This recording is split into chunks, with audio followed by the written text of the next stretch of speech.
London, 19th century. A woman is taken by her family to the doctor's office. Her behavior is strange.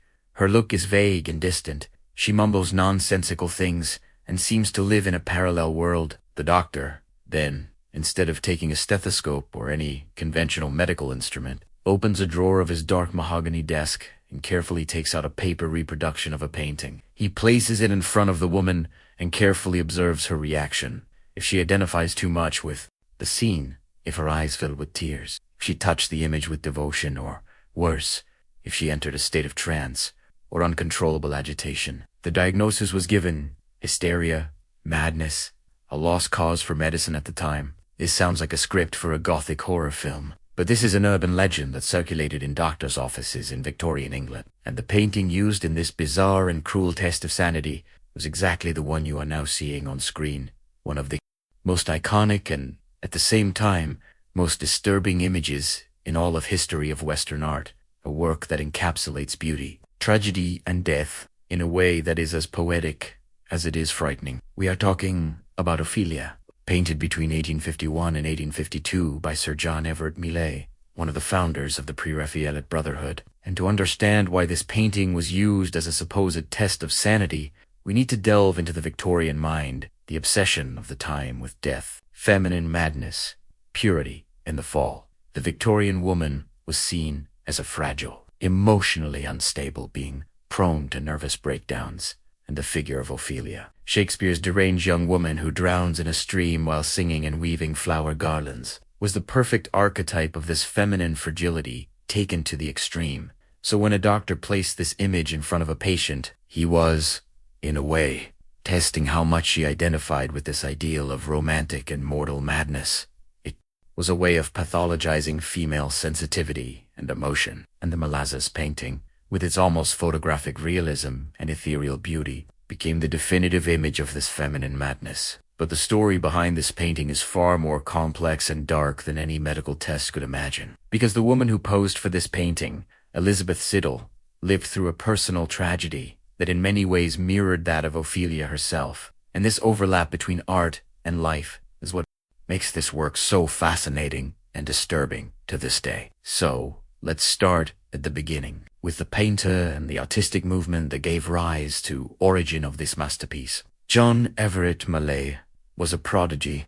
He entered the Royal Academy schools at the age of 11, the youngest student ever admitted, and quickly stood out for his exceptional technical talent. But he was dissatisfied with traditional academic teaching, which valued artificial compositions and grandiose themes from classical history. In 1848, together with Dante Gabriel Rossetti and William Holman Hunt, he founded the Pre-Raphaelite Brotherhood, a secret group of young artists who they rejected established formulas and sought a return to art before Raphael. Hence the name Pre-Raphaelites. They wanted to paint with vibrant colors, meticulous attention to the details of nature and themes, inspired by contemporary literature, religion, and morality. Plein-air landscape painting was one of the pillars of the movement, and Millais took this to the extreme when he began work on Ophelia. He spent 5 months, from July to November 1851, camped on the banks of the Hogsmill River in Surrey, about 20 kilometers from London, to paint the natural scenery that would serve as a background for the figure of Ophelia. He dedicated himself to reproducing every leaf, every flower, every reflection in the water with almost scientific precision. But the conditions were brutal. He wrote letters to friends, complaining about the flies that were bigger than bees and that tormented him endlessly. The constant risk of being expelled by local farmers who didn't like invaders on their properties, and even being almost carried by the wind into the river in one stormy day. When winter arrived, he built a straw and glass hut to protect himself from the cold and rain, a kind of portable greenhouse where he could continue painting. He described himself as a Robinson Crusoe of art, isolated in nature, search of authenticity. And this obsessive search for natural truth was exactly what the Pre-Raphaelites preached. But painting the landscape was only half the job. The figure of Ophelia needed to be painted separately in this studio. And for that, Millais needed a model who could lie down in a bathtub dressed in an elaborate antique dress, simulating the moment of death by drowning. And that was when Elizabeth Siddall came in, a 22-year-old girl who was already known in the pre-Raphaelite circles for her striking beauty and red hair. But the story of how she became Millais's Ophelia is one of the most tragic and fascinating in the history of art. And that is exactly what we will explore in the next part. Because what happened in those posing sessions in the freezing bathtub forever changed Elizabeth's life and left deep marks that would echo for years to come. So get ready, because the story is just beginning and the worst is yet to come. Elizabeth Eleanor Siddall was born in 1829 into a modest working-class family in London. Her father was a cutlery maker, and she worked in a hat shop in the Leicester Square area, a common job for a young woman of her social status. But Elizabeth had something that set her apart from the other girls in the hat shop. She possessed an unusual beauty, not in the Victorian standard of health and robustness, but an ethereal beauty, pale, thin, with full lips and a wide red hair that at the time was considered exotic, even a little vulgar. But it was exactly this appearance that caught the attention of the painter Walter de Vera in 1849. He was accompanied by his mother when he saw Elizabeth working in the store and was so impressed that he invited her to be a model. At the time, being an artist's model was not a respectable profession for a family girl. But Elizabeth accepted, perhaps moved by the possibility of escaping the monotonous life of the hat shop, or perhaps by a genuine desire to be part of that world, bohemian and creative.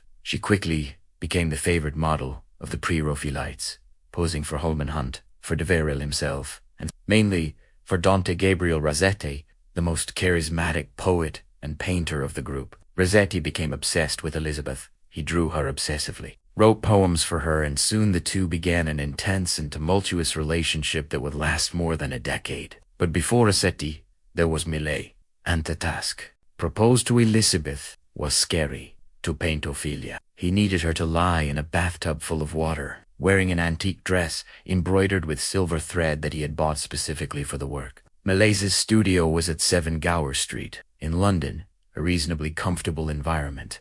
But the problem was the temperature. The sessions took place in the winter of 1851, and to heat the water in the bathtub, Millais placed several oil lamps underneath it, creating an improvised and dangerous heat source.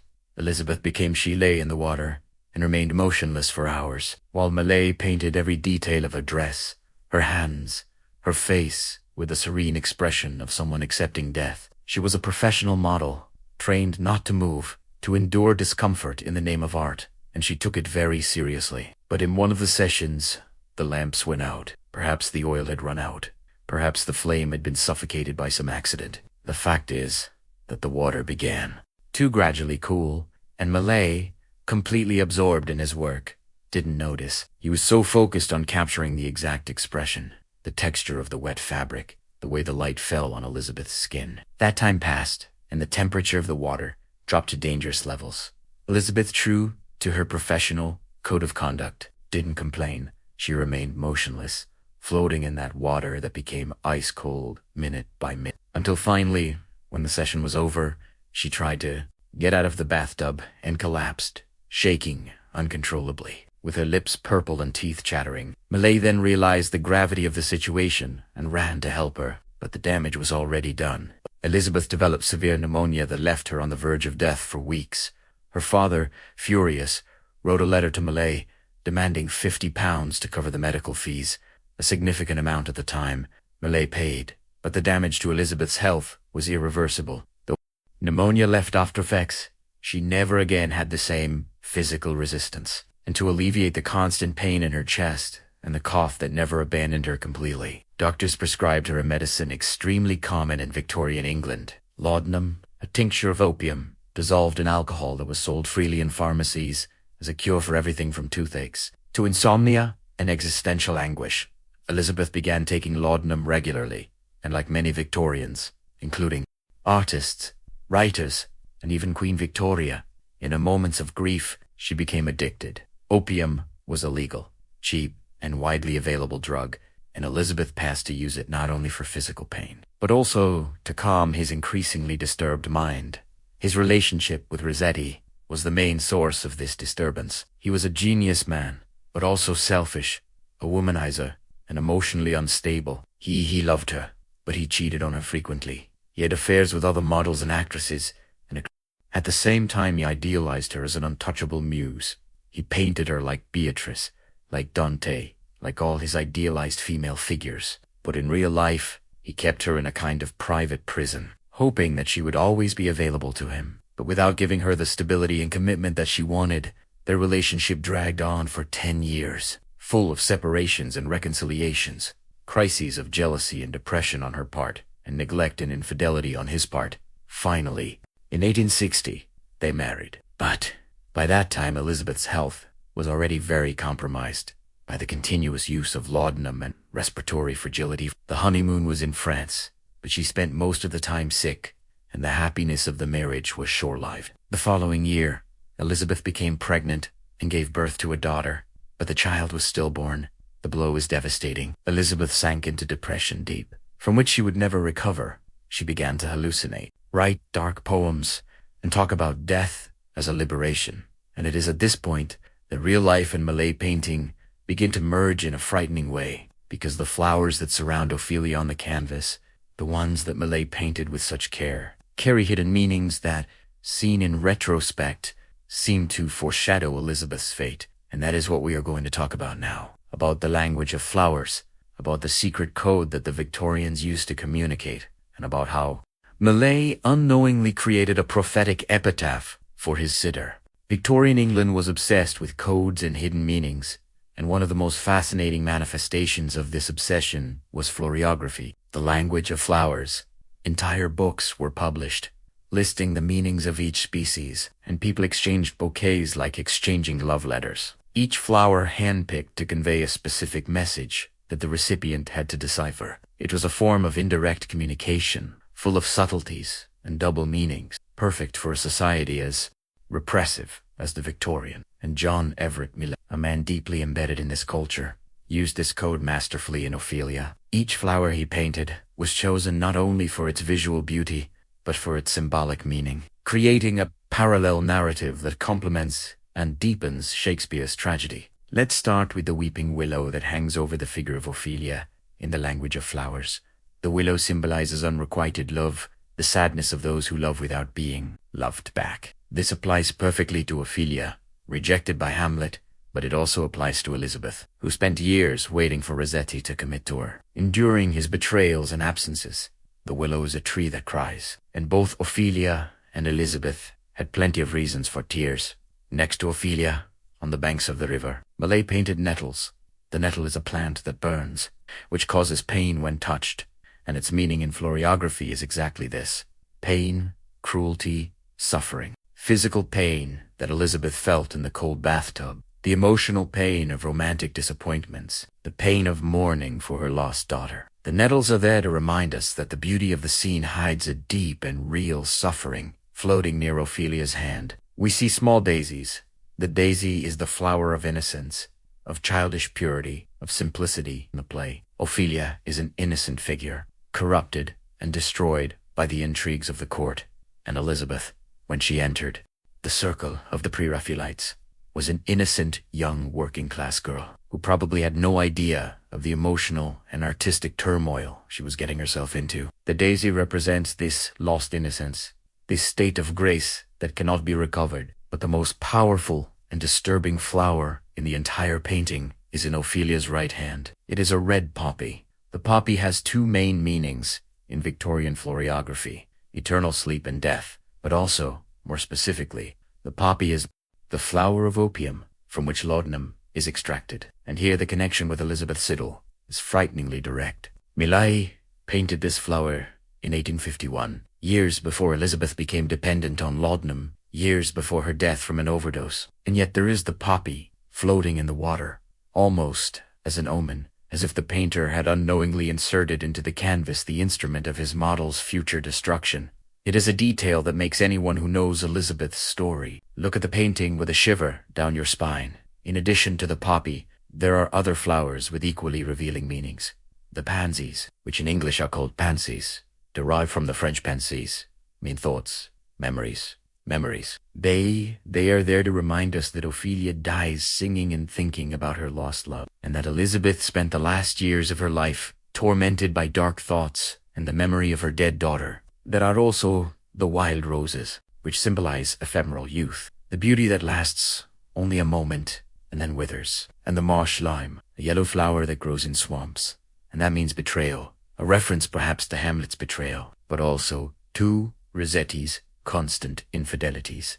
And finally, the water lilies, which emerge pure and immaculate from the muddy water, symbolizing the purity that persists even in death. The contrast between the purity of the lilies and the darkness of the water is the final contrast between Ophelia's innocence and the corruption of the world around her, and between Elizabeth's beauty and the tragedy of her life. In 1862, 2 years after her marriage to Rossetti, and still deeply shaken by the loss of her daughter, Elizabeth was pregnant again. On the night of February 10th, Rossetti went out to dinner with friends, leaving her at home. When he returned, he found Elizabeth unconscious in bed, with an empty bottle of laudanum next to her. She was rushed to the hospital, but she did not survive and died the next day at the age of 32. Elizabeth's family always accused Rossetti of negligence, pointing out that he left her alone in a state of deep depression, knowing of her history of laudanum addiction. But the official version was an accidental death, and Rossetti, overcome by remorse, buried the only manuscript of his unpublished poems with her, placing the notebook under Elizabeth's red hair inside the coffin, a dramatic gesture of love and guilt. But the story does not end there. 7 years later, in 1869, Rossetti, already famous and pressured by his admirers who wanted to read his poems, authorized the exhumation of Elizabeth's body to recover the manuscript. The scene was macabre. The coffin was opened in Highgate Cemetery on a dark night, with the presence from an undertaker and a doctor, and according to reports at the time, Elizabeth's body was perfectly preserved. Her red hair had grown extraordinary and filled the entire coffin, forming a flaming aura around her face. Rossetti was not present, but he received the manuscript, stained by earth and humidity, and published the poems the following year. Legend has it that he was never the same again, haunted by the vision of what he had seen or the weight of his decision. Look again at Millais painting. Today at Tate Britain, what do you see? A poetic scene from Shakespeare, or the prophetic portrait of a real woman who almost froze to death to create this image, who was consumed by opium, and who died tragically young? Millais did not just paint the madness of a fictional character. He immortalized, without knowing it, the sadness and fate of his model. And the question that remains is, to what extent does art justify real suffering? Was Elizabeth Siddall a muse or a victim? And what about Rossetti, who loved her, exploited her, and then exhumed her body in the name of art? Are questions that have no easy answers, but that make us look at this painting in a completely different way, not just as an aesthetic masterpiece, but as a human document, a silent witness to a real tragedy. And that is why Ophelia continues to fascinate us more than 170 years later, because behind the serene beauty of the painting, there is a story of pain, of love, of dependence, and of death that resonates with our own humanity. And the next time you see this image, remember Elizabeth Siddall, remember the cold bathtub, the extinguished lamps, the floating poppy, and the red hair that grew in the darkness of the coffin. Remember that art sometimes takes a heavy toll on those who serve it, and that the line between muse and victim is often as thin as the surface of the water where Ophelia floats forever. So, what did you think of this story?